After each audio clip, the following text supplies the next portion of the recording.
I followed this daily practice and my English improved. Not suddenly, not overnight, and not because of any special talent. It improved slowly, quietly, the way real growth always does.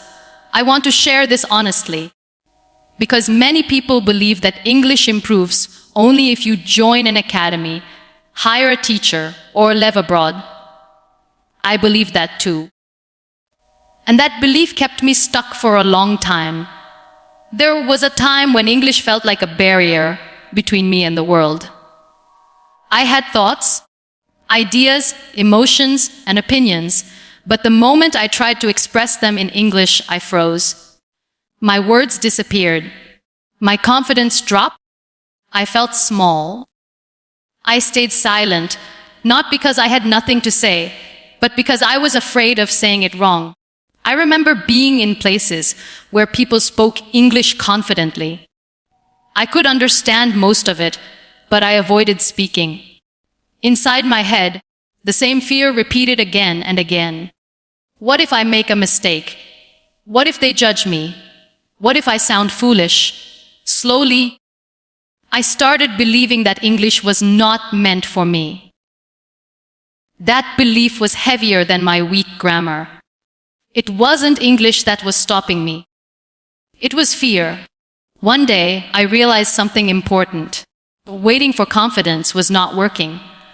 Waiting to feel ready was not working. So I made a simple decision. I would practice English daily at home, not to impress anyone, not to be perfect, just to be consistent. I didn't plan anything complicated. I gave myself 20 to 30 minutes a day. That was it. Something realistic, something I could actually continue. Every morning, I read a short article or a page from a book out loud. Slowly, clearly, even when my pronunciation was wrong, even when I had to stop again and again. I wasn't performing for anyone. I was training myself.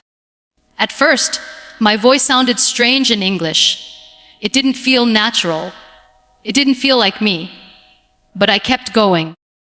I stopped hiding my weak English. I accepted it.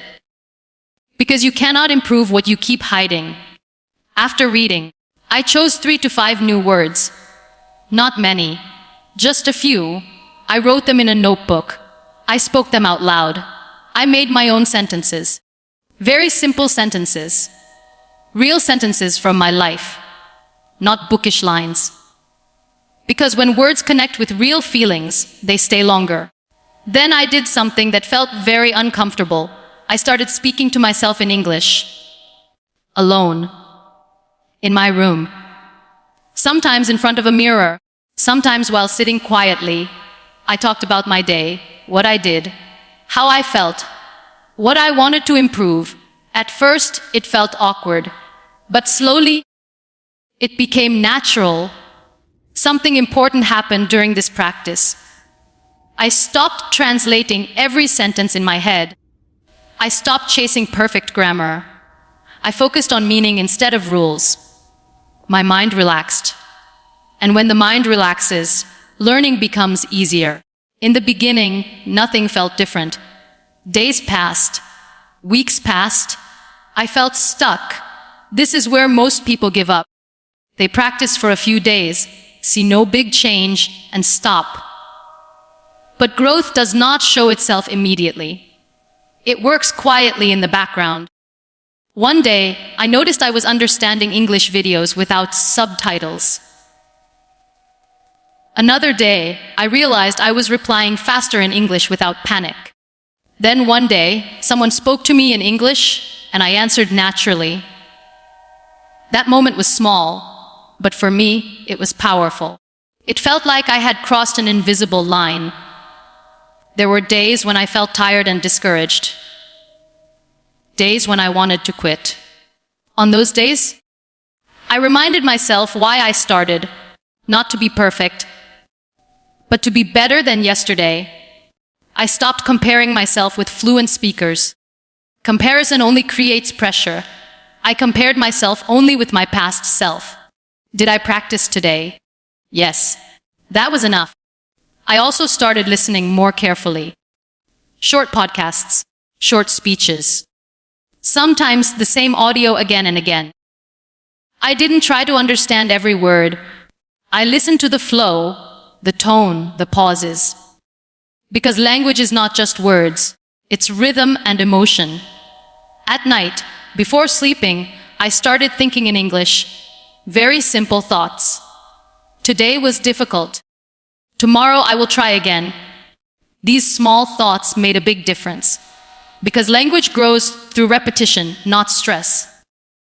Slowly, my fear of mistakes disappeared. Mistakes stopped feeling embarrassing. They became helpful. Every mistake showed me what to improve. When shame leaves learning, progress becomes faster. I didn't wait to become good before speaking. I spoke with mistakes. I wrote with errors. I asked questions without fear. And step by step, English stopped feeling like a wall. It became a bridge. Looking back now, I realized that this daily practice didn't just improve my English. It improved my confidence, my patience, my belief in myself. It taught me that consistency is more powerful than talent. If you are struggling with English right now, understand this clearly. You are not weak. You are not slow. You are just afraid of being imperfect. And that fear has nothing to do with intelligence. Start at home. Start small. Start with your broken sentences. Practice daily. Speak even when your voice shakes. Read even when it feels difficult. One day, without realizing it, you will notice that your English has changed. I followed this daily practice, and my English improved. Slowly, quietly, honestly. And if it worked for me, it can work for you too. And let me tell you one more important thing. Before you stop listening or reading and go back to your routine. Improvement did not come on the days when I felt motivated. It came on the days when I felt tired, bored, and discouraged, but practiced anyway. Those ordinary days mattered more than the powerful ones. There were mornings when I opened a book and felt nothing, no excitement, no hope, just heaviness. On those days, I didn't push myself hard. I simply showed up.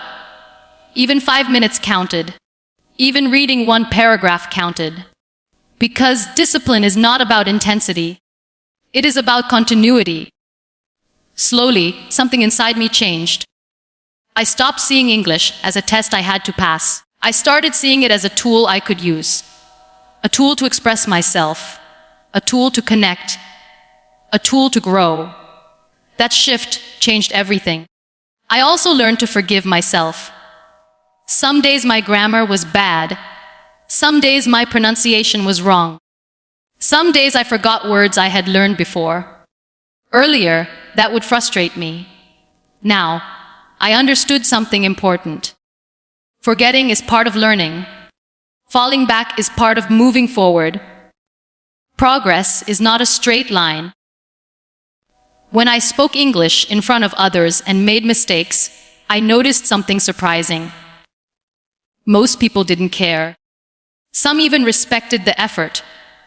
And the few who judged, well, their judgment said more about them than about me.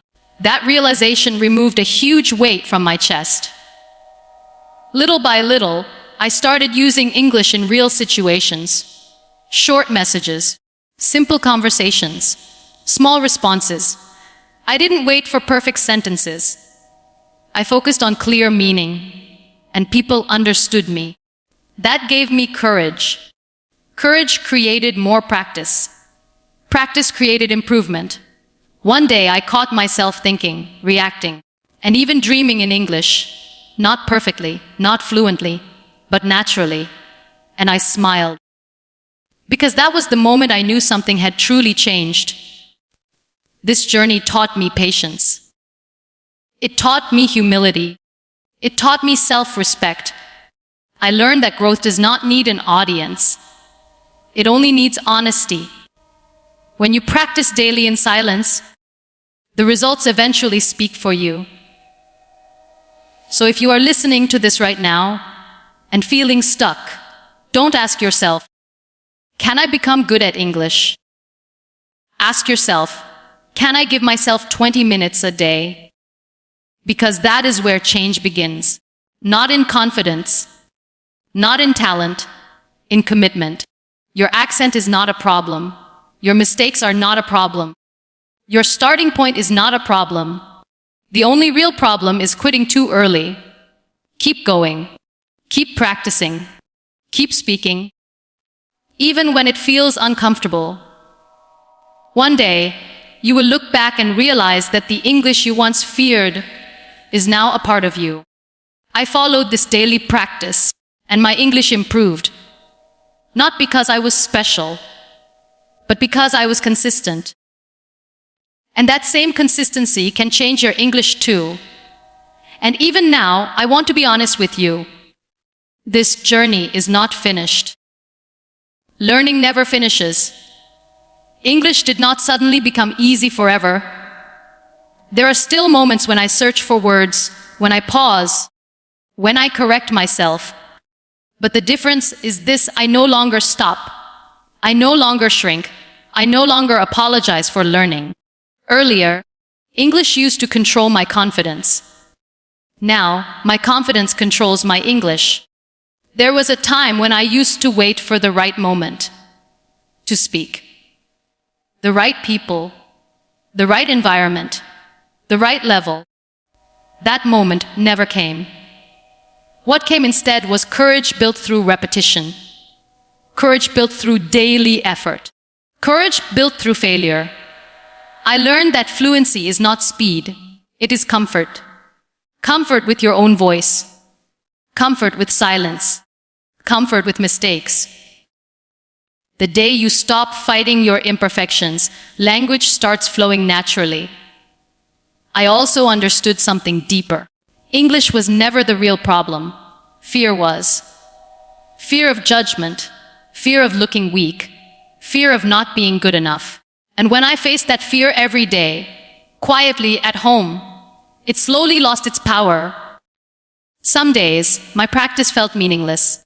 Some days, it felt powerful. Both days mattered equally, because consistency does not depend on mood. It depends on decision. I stopped asking people how long it would take. I stopped measuring progress daily. I trusted the process. And one day, progress surprised me. If you are listening to this and thinking, I don't have time, remember this: you already spend time worrying, scrolling, doubting yourself. Borrow a few minutes from that time. Invest it in yourself. Even 10 minutes a day can change you if you protect it fiercely. Speak alone if you must. Read slowly if you must. Repeat the same sentence 10 times if you must. There is no shame in slow growth. The only shame is giving up on yourself. One day, you will speak English without planning every sentence. You will express your thoughts without fear. And you will realize that the journey was never about language alone. It was about believing that you deserve to be heard. I followed this daily practice, and my English improved. Not loudly, not dramatically, but deeply. And if you choose to begin today, right where you are, your story will change too. Just don't quit. Keep showing up. Your future self is listening.